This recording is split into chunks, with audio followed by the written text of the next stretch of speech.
welcome to episode 5 of Shut Up and Ride. And I'm very excited. There's a lot of excitement going on in my head right now because we have our first guest to the pod.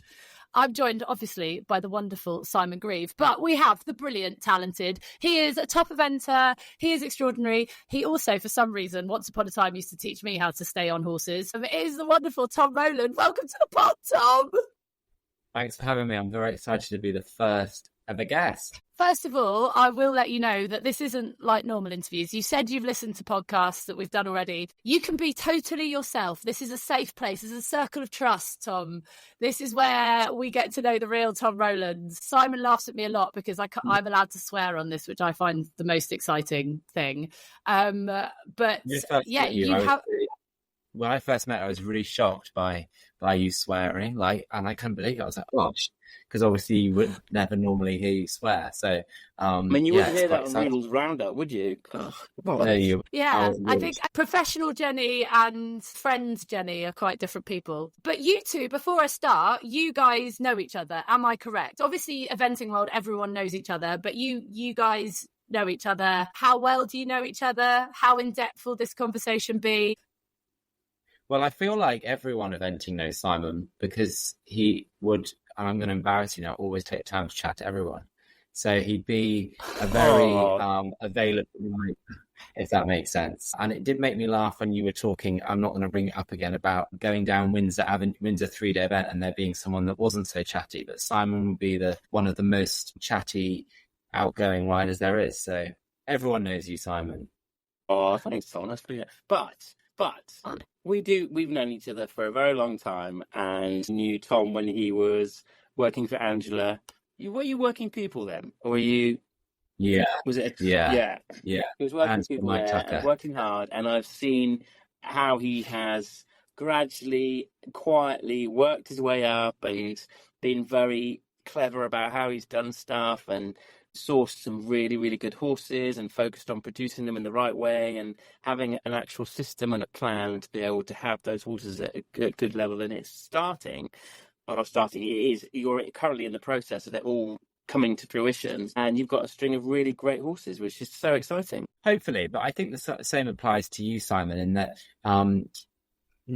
without causing offence, neither of us were hugely prolific young riders or juniors winning loads of team medals. But actually, if you just keep chipping away and keep your head down and keep working hard and gradually building up a string, I'm sure you'd agree it's a sort of similar scenario for you in that respect. Yeah, I totally agree. Yeah, no, you're absolutely right. And and the backing, we've had to kind of create ourselves, really, because it wasn't there in the first place. I mean, don't get me wrong, I was very privileged as a kid, but my parents weren't able to support me in the way that they needed to support me to be able to get really good horses to be able to get there. So they kind of, and I think you're in the same bracket. Just take us back a bit, Tom. Where did it all start for you? Give us a little bit of background. When you were a kid, when did you first start riding? Well, so my parents are horsey in the sense that we used to go to badminton every year because my parents lived in Tetbury, sort of 15-20 minutes from badminton. And so, I was very lucky in that respect and they were very supportive. And I was in the local pony club. And it sort of went on from there. Both my parents were both teachers, school teachers, and they said there was that kind of crossover period at about 16, 18 when you leave school. And I felt that I wasn't in a position to do uni and riding. I do them both badly. So you go and I gave my best shot to riding and sort of gave it sort of 4 or 5 years and thought, well, how's it going from there? And just gradually built up from there, really. So can I tell the story of how I first met you, Tom? Please do. Am I going to be embarrassed? Horse trials? Yeah. Yeah? Oh, yeah. Okay. Yeah, I am going to be embarrassed. So I was interviewing, it was a 3-star, I think, at Hartbury Horse Trials, and we had this call. I looked up the hill, see a rider galloping and a car coming through where ropes should have been and driving into a rider, seeing rider catapulted over the bonnet of a car, seeing horse actually was absolutely fine. The horse didn't even the horse got brushed off from the side and was hit, but obviously didn't look like anything was broken. a woman comes in and starts battering driver of the car with a handbag, what it looked like on the front of the car. Tom's already looking uncomfortable. And then we obviously found out that the event director in their car had hit Tom, the new event director at Hartbury Horse Trials. Oh, that's terrible. So anyway, I then was like, shit. And then about 10 minutes later, I could see no one had even given Tom a lift back. So I then see Tom, who I'd never met before, walking across the field towards me. So I ran over and I had my microphone in my hand, but I had no interest in interviewing him. I was running over to A, see if he was okay, and B, see if I could get a car to drive him somewhere. And I walk up to him and the first thing he says to me is, please don't let the first time you interview me be for this. Oh my God. Well, that was the first time I met you, Tom. Solid. Yeah, not great. Not a great moment. So, I mean, it was a good first introduction. I'm sorry, but it's looking back now, can you laugh? Are you like... Yeah, I can definitely laugh, but for a long time, and probably even now still, that would be like, that was the first thing someone would say, oh, you're that guy that got run over, but whose horse got run over.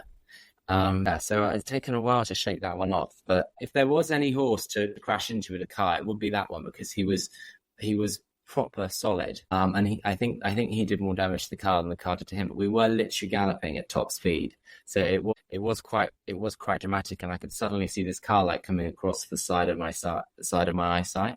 And when you're going at like full speed, because it was on the gallop mid of the course, there's not really much you can do. So not the finest moment. And was it your mum who then went and hit the car and stuff? Well, really bizarrely, my mum, who is like the most placid person in the world, was right there, and she was like, she literally wouldn't say boo to a goose, and she was pretty livid, and she was literally so weird, like the first person I saw. So yeah, not great. Not a great afternoon, that one. Yeah, not ideal. It meant I got to meet you, and I've loved you ever since. So, Tom Rowland, let's talk about badminton this year, because, I mean, the podcast can't go on for hours and we can talk about how wonderful your career has been to this date. But I think I would love to talk about badminton, because I feel like we could talk about that for a long time. Have you come down from cloud 9? You came 7th. You took 2 horses there. Your round at badminton was fucking amazing. Can I just put it like that? I'm not allowed to say that at the end of a round at an interview. It was quite extraordinary. Can you take us through badminton? I'm sure Simon's got a bucket load of questions to ask you. But, I mean, I feel quite emotional. I was watching you from here. I screen grabbed so many shots and just shared them, like, my instructor's cooler than your instructor. But, yeah, is that all now a distant memory, or are you still reliving it in your head whilst having a bath, galloping across that cross country? Well, I'm sure Simon would agree that you're very quickly, i.e. literally the next day, onto the next event. So it already becomes a distant memory. And sometimes you're sort of randomly like hacking along, and it's nice to recall it, and it gives you confidence. But you are literally onto the next thing. And I was thinking that even today with those guys that just won a gold medal, they'll be at Aston Lords next week. And there are very few sports, aren't there, where you're immediately back to the daily grind. And I know that like Adam, because we're into the Olympics, I thought it was interesting because like Adam Peaty and Simone Biles, so the swimmer and the gymnast, both basically took 2 years off after Tokyo. Well, can you imagine one of the eventers doing that? You know, their work ethic is unbelievable, isn't it? You know, Tom and Laura and Ross will be back home with 18 horses. That, you know, they're not going to go and take 2 years off between after Paris and then kind of pick up again for LA. So it's a bit the same, because you're always wanting to be keeping up with everyone else, aren't you? So, Tom, you're saying that, like, so obviously you kind of ended up, you know, you're straight on to the next thing the next day. And, you know, are you saying that you haven't really absorbed it yet still? You know, we're a few months on. I think you're always wanting to do better with your performance. So although it was really cool, you know, you're wanting to do better. So 7th was great, but actually no one remembers who was 7th. For me, it was a nice milestone. But, I was very pleased, but you want to go on to the next. And you'd be the same, wouldn't you, Simon? You look at your result. And even now, going back to the Olympics again, I know Laura will be absolutely ecstatic to have won a gold medal and a bronze, but I'm sure she's also a little bit furious. As will Tom be for his mischange in the dressage that maybe cost him a gold medal. So I think everyone is pleased with their performance, but it's the nature of the beast to want to be doing better, isn't it?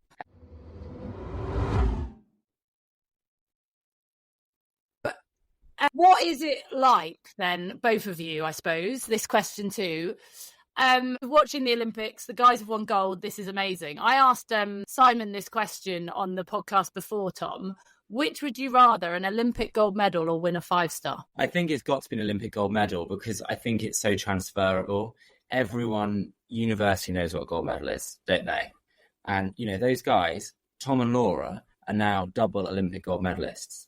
That is insane. And when you look back, it's an interesting comparison to some of the people that Simon and I also grew up idolizing, like William, Fox, Pitt and Pippa. They never won a gold medal.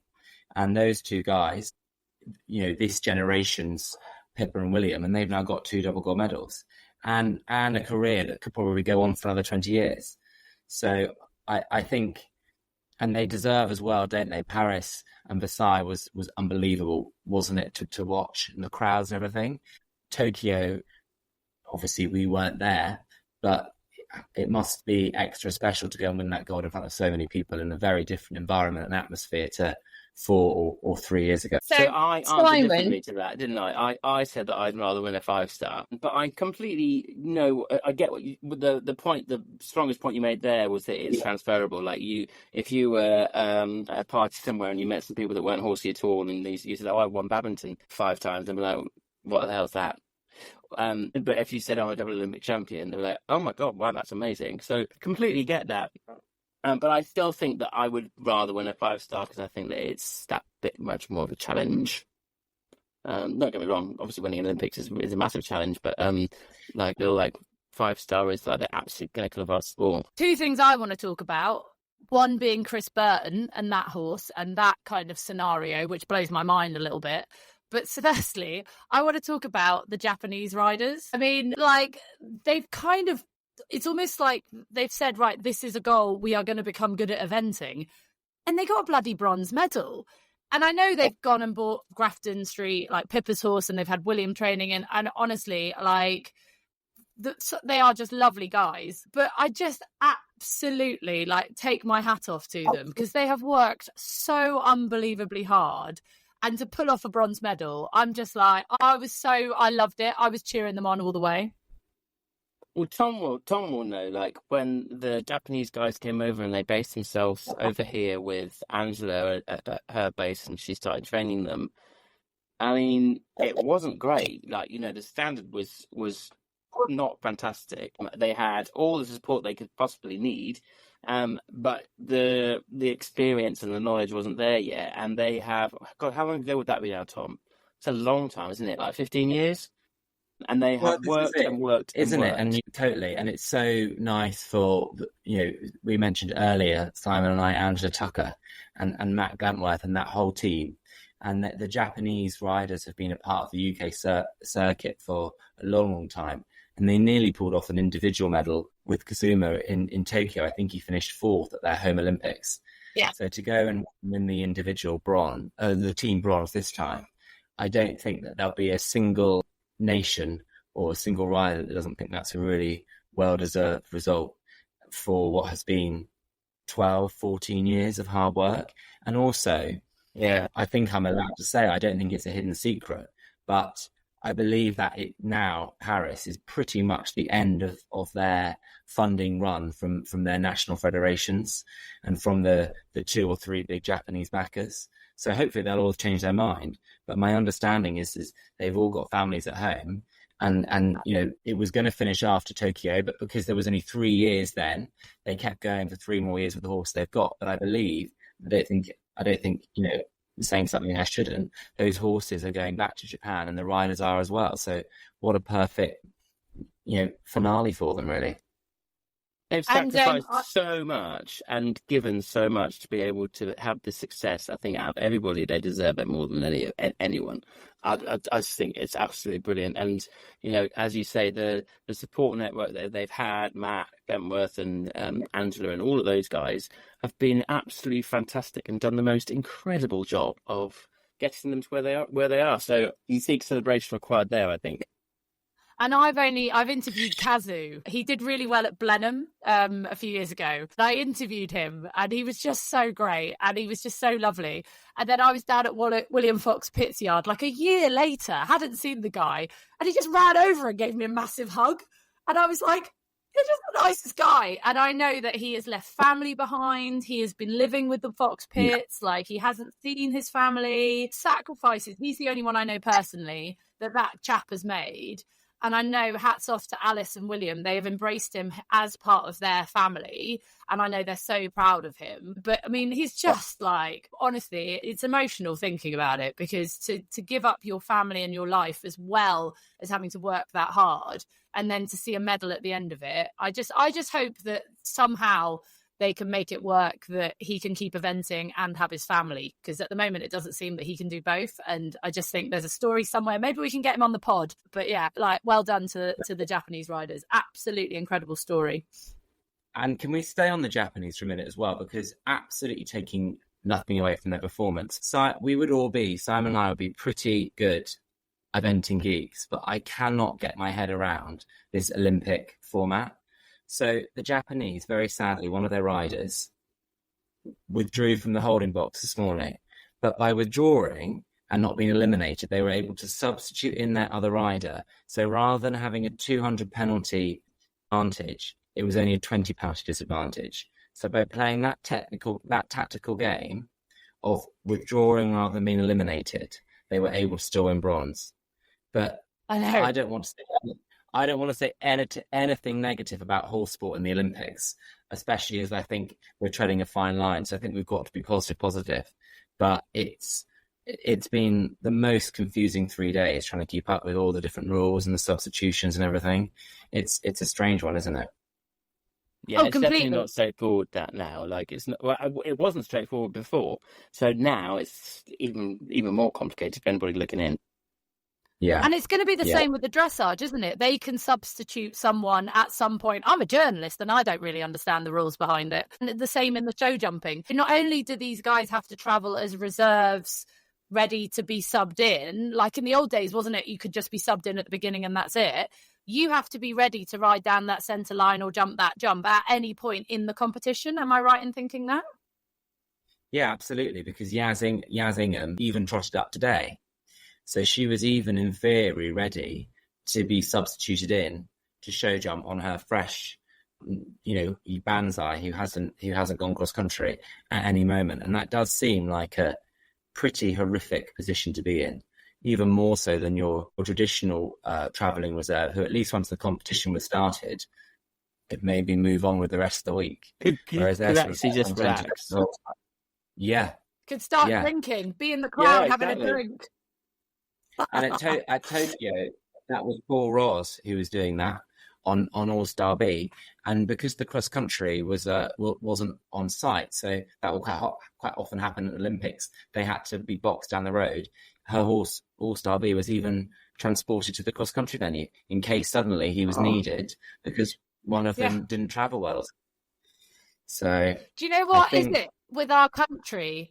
If you become world champion, does that make you immediately reserved for the Olympics? Is that how it works with us? It would world seem champion, like it, wouldn't it? Yeah, but that's it. For 2 Olympics running, our world champion has been our reserve. What the fuck is that about? We just got a shot of Simon's arse. I very much enjoyed that. Thank you, Simon. Sorry. But you are a bit of an eventing geek, aren't you, Tom? You do like to follow it, like... It's another rider I wanted to touch on at the Olympics, because, I mean, I'm still, like, basking in the glory of our gold medal. But Chris Burton, silver medal, shadow man, who until, few months ago, Hobday's horse, he's produced him. I mean, for Ben, that must be such a double-edged sword. Unbelievable that he obviously saw, I don't know what conversations went on behind closed door, but he knew that the horse was so talented and could forego the ride himself because he wasn't going to get selected. But I mean, you guys as competitors, I am a mere super fan in this.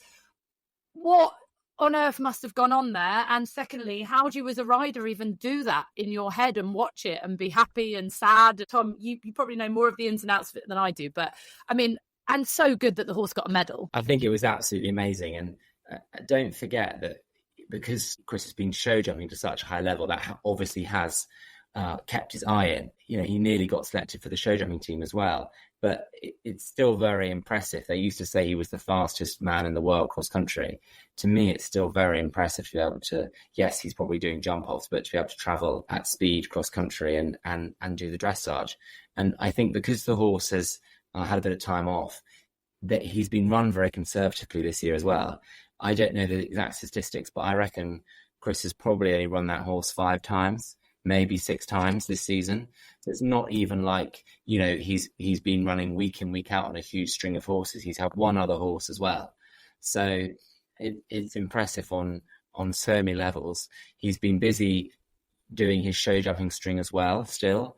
I think he was listed as a reserve.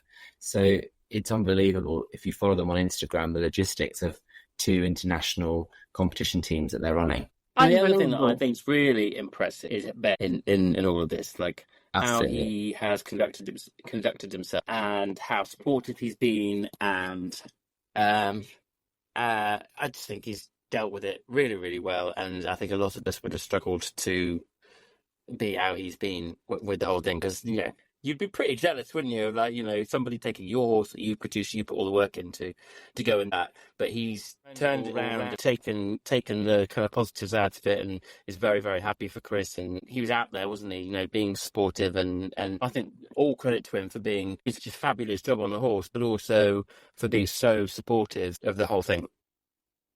And also, I know, the whole point of this podcast is to speak openly. So here you go. Here's something. Absolutely, Simon. Also, money. Thankfully, he's been rewarded heavily financially. And I know that's like a hush-hush thing that we shouldn't mention, but here you go. We can discuss it on this podcast now then. Ben is running a business and quite rightly has made, I believe, I hope, a lot of money out of the arrangement as well. And he's acted in a very, very clever business and personal sense, and it's worked hopefully for everyone, and absolutely fair play to Ben on so many levels for doing that, because he's been shrewd and honourable in the same breath, which is fairly unusual. Absolutely. I'm going to start off with the fact that a lot of people listening to this won't necessarily be kind of inventing knowledge as knowledgeable as yourself, but they will know who Pammy Hutton is. And you do ride a horse for Pammy Hutton. First of all, how terrifying is that? And tell us a little bit about that relationship, because most people know Pammy as this fierce dragon. So would love a lesson, but wouldn't necessarily want to maybe have the pressure of riding a horse for her. Can you take us through that relationship? I know her personally, and I bang on about how wonderful she is. But what is your relationship with Pammy? And tell us a little bit about that, because she's brilliant, isn't she? Yeah, well, it started out because she's my neighbour, so that's very handy. It's literally a 5-minute hack from our property where I rent to their property.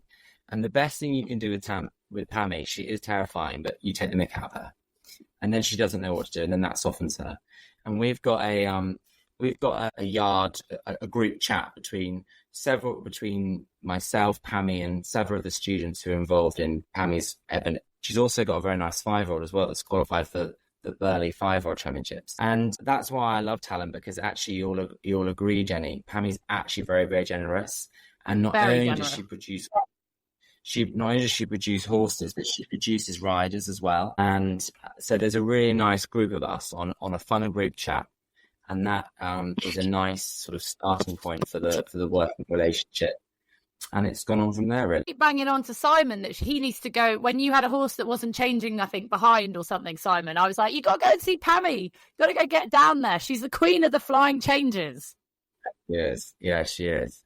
And actually, riding Ebony, her horse, is fantastic, but I have to be a bit careful because she's really good at her tempi changes, and so I have to be really careful because all she wants to do is these massive, great big flying changes. And I'd taken her back down. We took her back down to 3-star this spring to go and do a 3-star long, because we sort of decided that actually we might like to go and do a 4-star long, but to do that we had to go and do a 3-star. And simple changes on that coloured mare, she hates them. All she wants to do is a flying change. And normally I'd be riding a flying change on mine, so I'm like, wait. Whereas on her, you just gallop across, floor her down the diagonal, swing your leg back, and she just puts in these amazing changes. So, that's thanks to Pammy producing them. And then this is going to bring boy. What was that, Simon? I said, you lucky boy.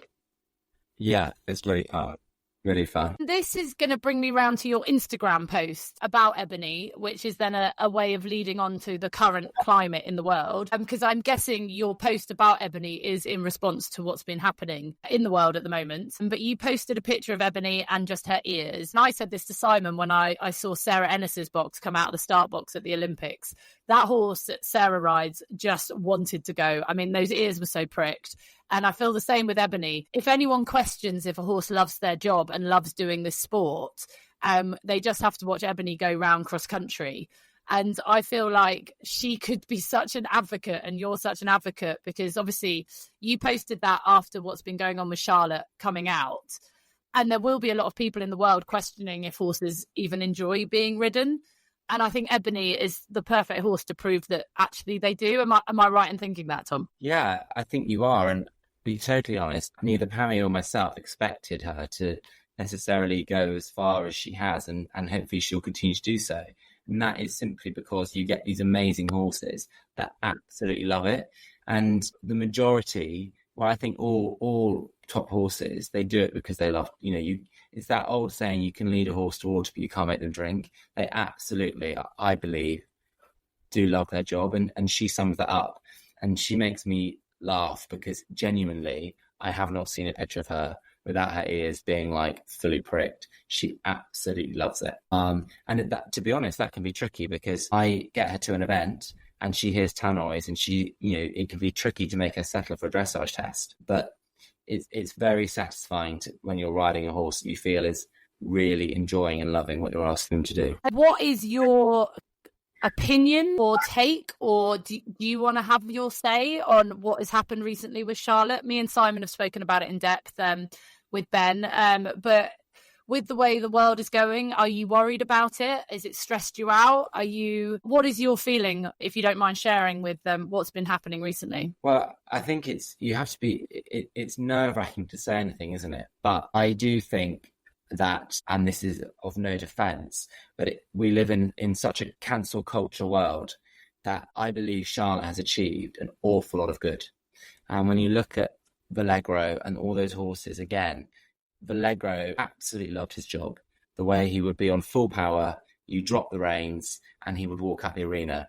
And he and Charlotte had an amazing partnership, rightly or wrongly, through what I would hope is an isolated incident, and I could be wrong there, but it only takes a minute or 30 seconds to undo an extraordinary career. And that is a sad thing, isn't it? I'm not saying whether that's right or wrong, but it's very, very sad. But for someone to go from hero to zero in such a dramatic downfall I think is a very sad thing to see. So I feel very, very sad by the whole thing. It's a hard one because she kind of, God, sorry, it gets me really upset, the whole thing. I don't know what to say about it. It is like that, isn't it? Because you can't. It's so hard to discuss it because at no point do any of us want to condone it in any way, shape or form. But there is the human, she's still a human, and we know she is being literally torn apart. And so you're not an awful person, Simon. So the reason you don't know what to say is because you are not a person who's going to slag someone off, and because you feel for her as well as the horse. Yeah, exactly. But at the same time, what she did was massively wrong. Yeah, and it's pretty catastrophic for equestrianism as a whole, isn't it? I mean, there actually really could not have been more worse thing to happen a week before the Olympics. Charlotte is dressage, isn't she? And rightly so. I think people also feel very angry that hasn't been respected, the responsibility she holds. And it's scary when you look at the non-equestrian comments, on websites and on online newspapers. Overwhelmingly, I'd say 90% of the comments are, why is that still in the Olympics? Why are people still riding horses? And it does make you think, what is our future? And so I think everyone has to work really, really hard to ensure there is a future, because I don't think it's a dramatic thing to say that things are very delicate right now. And we are Yeah. terrible as the community, the equestrian community. We are terrible with change. We can't stand change. We like to stick in the old way of doing things. There are very few people, and Tom, you're actually one of them that actually thinks outside the box. And like Caroline Moore is another. Like as a coach, she's very good at thinking ahead, thinking outside the box, doing something new, doing something different. But as a general rule, and I'm one of them, horsey people are terrible with change. But we need to change, and we need to change pretty fucking quickly, because if we don't, then we're going to lose it. And I think it is as serious as that. I sound like I'm being very dramatic, but I think that is very true. I've been saying it for a long time that equestrianism is on a knife edge, and this has just accelerated that. And I think we need to change, and we need to change pretty quickly. Rightly or wrongly, a lot of top riders are competitors, and there's an interesting conflict between sometimes being a horseman and being a competitor. And I think that's a moment of knowing how far do you push a horse. And I think from our perspective in 3-day eventing, you get far more praise if you put your hand, rightly so, if you put your hand up and retire on your tired horse and give it a pat, than think, I'm 9 minutes into the course, I've only got 2 minutes left, I've only got 5 minutes more. I'm pretty sure I can get this horse home. That realistically is no longer the attitude to have. And I think we have to be mindful that we are competitive, but we have a responsibility to our horses. And I think we have to just remember that even though it is a sport and you guys are professionals, there is also all of us mere mortals who just want to love horses and want to be able to do it forever and look up to you guys. And there is a duty of care to that little person who wants to ride Lady Sparkles at the weekend because that's all they live for. And I think if any rider who's done fucked up sat down and spoke about it, they would know this is true as well. And because medals and money and everything is on the table, you forget that's why you do it, because you love horses. Sorry, that wasn't a very eloquent way of saying it, but I think you know what I mean. Definitely. We need Ben back on. Ben is the most eloquent person. So Ben, who does our podcast, who Tom was very much looking forward to meeting, but we swapped him in for Simon because we're talking all things eventing. It turns out, Tom Rowland, that Ben Atkinson is one of the most eloquent people when it comes to explaining stuff that Simon and I have ever met, isn't he? He's just not only an extraordinary horseman, he puts us to shame. On a lighter note, he is very good at being eloquent, and he's normally the one who puts me and Simon back in our boxes and says it all the way we're thinking. And also, like you say, I'm still feeling deep about it all, because it's a dark time, but it's people like him that are needed in the equestrian community, in the equestrian world. Totally. That's exactly what we said, isn't it, Simon? And I'm hoping that maybe the best of all the worlds can start coming together and working together, like the best bits of everything. The horses that love the sport and want to gallop and jump shit. But maybe if they're a bit tricky, we turn to Ben. How do we train this better? Do you know what I mean? Yeah. Like working together in the best way possible. So let's move away, because we all love horses. What is in the plans for Tom Rowland eventing after you are so amazing? Did you find after badminton, because obviously badminton is a platform where people who are the diehard eventers, they know who you guys are, but it is the badmintons and burleys that really elevate your careers and put you in the limelight to the people who only follow badminton when it's 5 stars. Did you find that after competing at 5 stars, Tom, and putting yourself out there, whatever the result, that your following increased, more people knew who you were? Would you say that was correct, that it's the 5 stars that really kind of push you guys into the light? Yeah, and I actually thought it was interesting, because you sort of think, you're eventing. I'm eventing pretty much every weekend, but that is sort of somehow irrelevant, if that makes sense. People do seem to, in a good way, really want to concentrate on the badminton and the burleys. And it was actually, I think, Mark Phillips, who also put the Horse and Hound, he said how well those events have managed to sustain the interest. You've almost got a sport going in 2 different directions. We mentioned it before. Yes, we love the Olympics, but actually the badmintons and the burleys are still absolutely thriving in their own right. And people still seem to have a lot of interest in them, which is fantastic, because that's really important for our sport. But yeah, people still, the general public do seem to still have a thirst and desire to want to go and watch and support. Do you not shit your pants, though, when that many people come to watch you, or do you love it? And same question to you after Tom, Simon. I honestly think that it's all led up to this.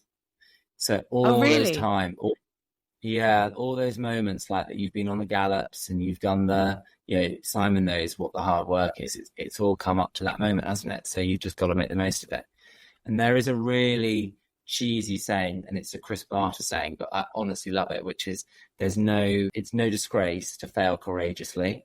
So go out and give it your best shot. And all those best riders have had shit days and fallen off, and you forget that. How many times have those great people fallen off the badminton of early, but they come back for more? So it might not be your day, but go out and give it your best shot and see how it goes. And obviously, make sure you look after your horse the best you can. But I aspire to be those people that just keep coming back for more time and time again. Because I think if you put yourself in a good position, eventually it hopefully becomes your Good day. answer, Tom. Like it. What about you, Very Simon? good. He's Very good at good. his Yeah, answers, isn't exactly. he? He's putting you to shame, Simon. Yeah, exactly. Simon's like, I was absolutely throwing up in my shitting lorry myself 2 minutes every single before. time. Fuck the clouds. I do want to talk about is your training ethos, Tom, because we've got Ben who's our partner on the pod, who is brilliant at stories and articulating things. But you, Tom Rowland, are great at an analogy. When you train, you always manage to put your training into some kind of context, whether it's me like taking off like an aeroplane or like when you ride a turn, you've always got something to. What's one where you say to me, I've got to feel like I'm taking off like an aeroplane or something you said to me once? Yeah, like the horse has got to be uphill coming into a fence. They've got to be sat on their hind end like an aeroplane preparing for takeoff. There you go. Yes, there we go. Yeah. I know, right? Like, have you got a list of favourite ones, or do they just come to you as you're teaching? Because this is what I've always wondered, but I've always been sat on Maddie, who's probably trying to kill me as I'm having my lesson. But you do have like a black book of analogies you love to use. Well, the guys and the girls on the yard, my arena is very, very close to the stables. So they do normally, I'm quite loud. So they do normally hear what I'm saying. And they're always taking the mick out of me, because the one I always say is coil the spring. So like you've got to use your leg to bring the hind underneath and then kind of connect it in front. So like, especially during a shouldering round, like kind of coil the spring, recoil the spring. And so I'm always saying that, and But they're it's always a taking really the mick good. out of That's me. a really So good now one. I feel really, It's a really good one. conscious when I say that one. But yeah, it's a good one, isn't it? Coil the spring, ready to release at the fence. Done. Easy. Wow.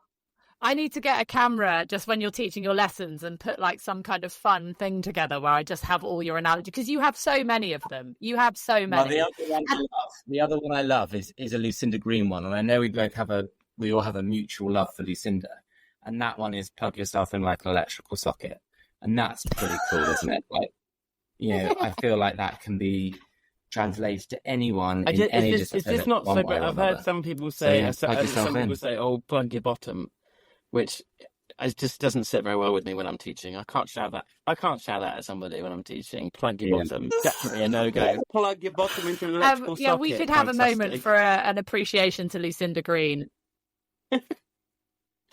Oh my God, Yeah. This is taking a turn. Now Simon's ruined it. Now I'm never ever going to be able to say it.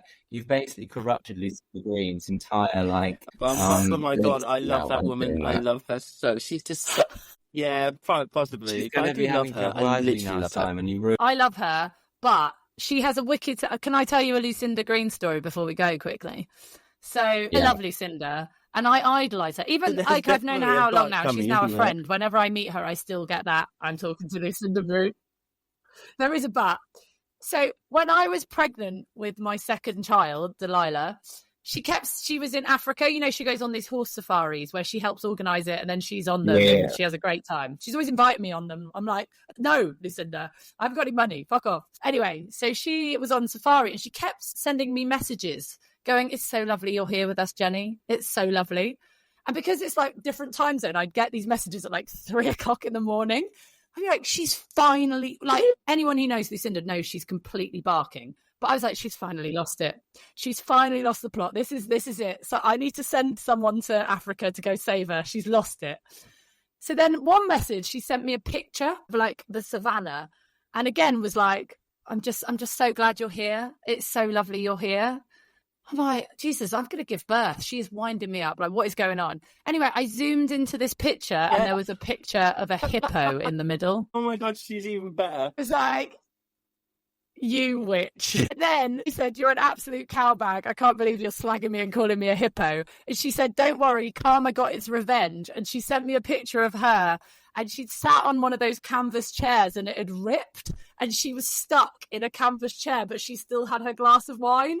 And I was like, excellent. Thank you very much. But she is brilliant. She's absolutely brilliant as like a trainer, but she's also incredibly kind. She's such a lovely person with it. Like, I remember doing the 4-star event somewhere and I went really well and she made a concerted effort to come and find me in the stables because I don't know her that well enough, but she made a concerted effort to come and find me and she's like, I watched you through this combination. My God, didn't you ride well? That was absolutely amazing. Well done, you.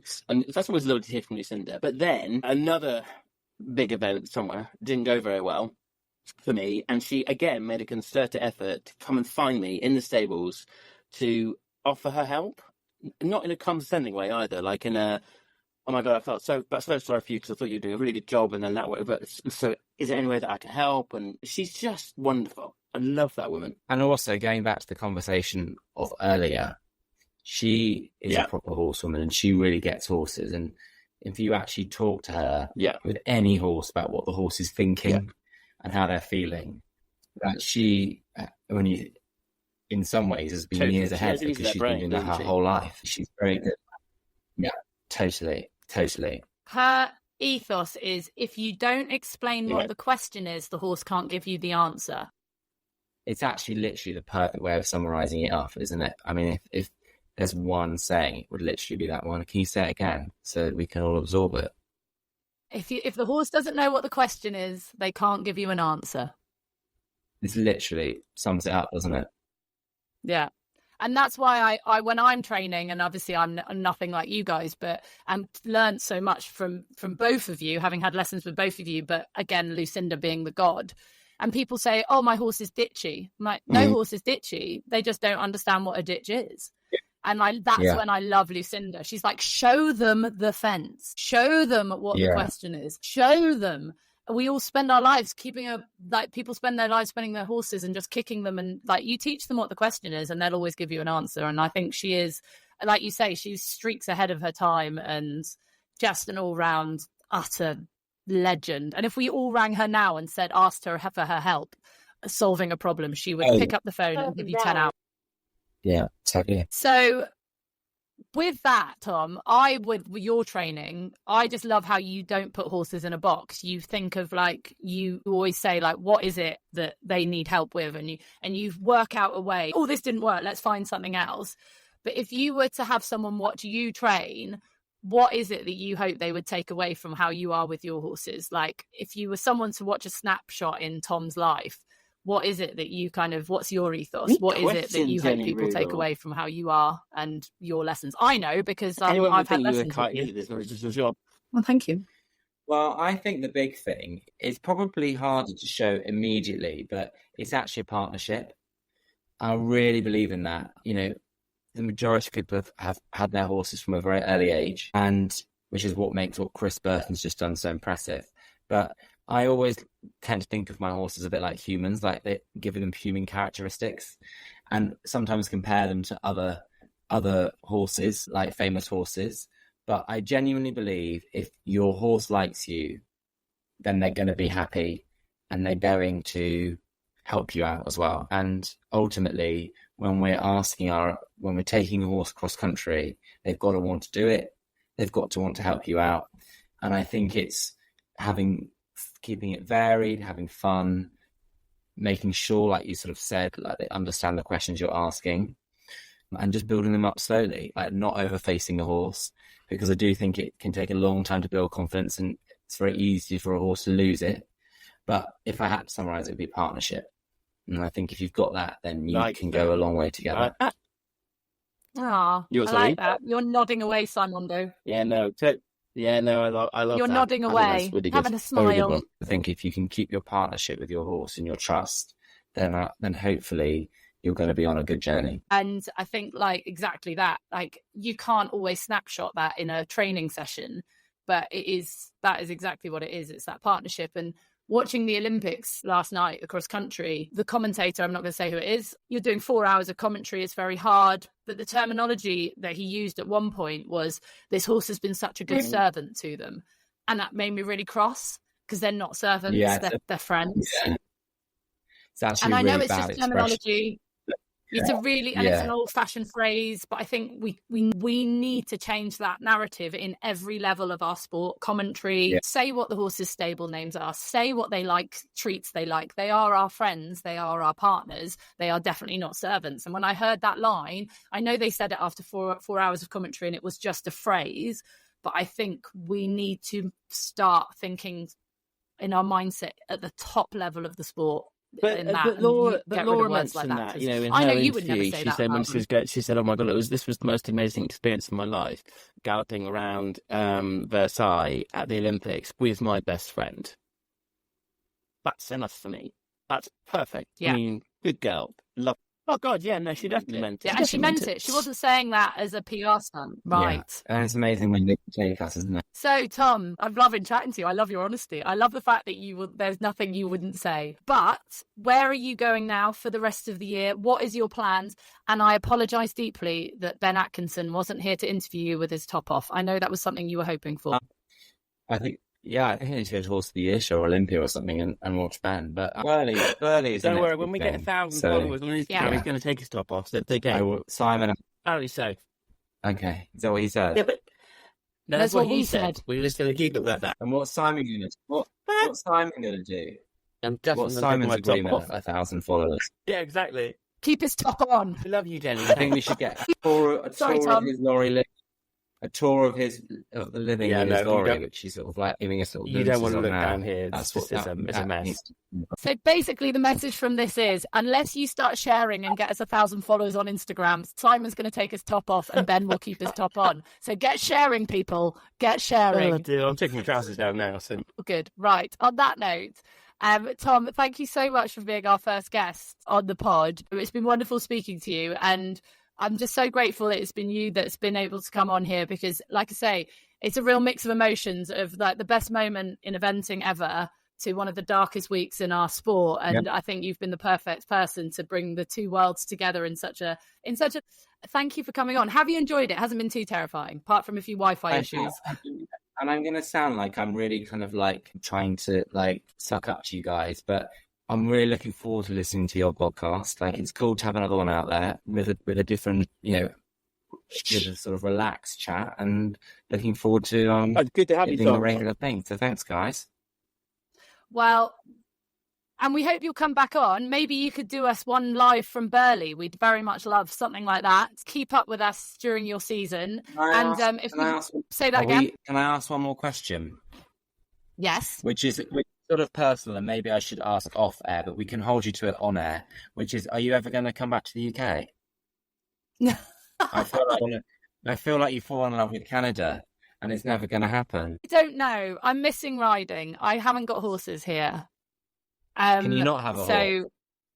Not here, not to ride. I live in the mountains quite far away from lots of horses. I have to drive an hour to go and work at Thunderbird in Langley. And it's always a bit awkward, isn't it? Loads of people have offered me rides, but I always feel a bit awkward going, oh, can I come and ride your horse? So the thing that will bring me back is the missing being on my ponies. But at the moment, I'm enjoying hiking and the mountains and the Canadian way of life. It's very chilled and outdoorsy. And for my children, it looks like... Say that again? I was about to say, it looks like a good place to be bringing up kids. Yes, and it's just very outdoorsy and lovely and chilled, and there's a vibe. So at the moment, that's where we're going. But yeah, I never say never. I don't know is the answer, Tom. I don't know. I do miss my lessons with you, though. You'd come back, Jenny. You'd come back. You're still my instructor. I do say it. When you were going around badminton, I was like, my instructor's cool. Yeah. My instructor's amazing. You're still my instructor, Tom. Thank you. I just wanted some custom back. That was the only reason I was asking.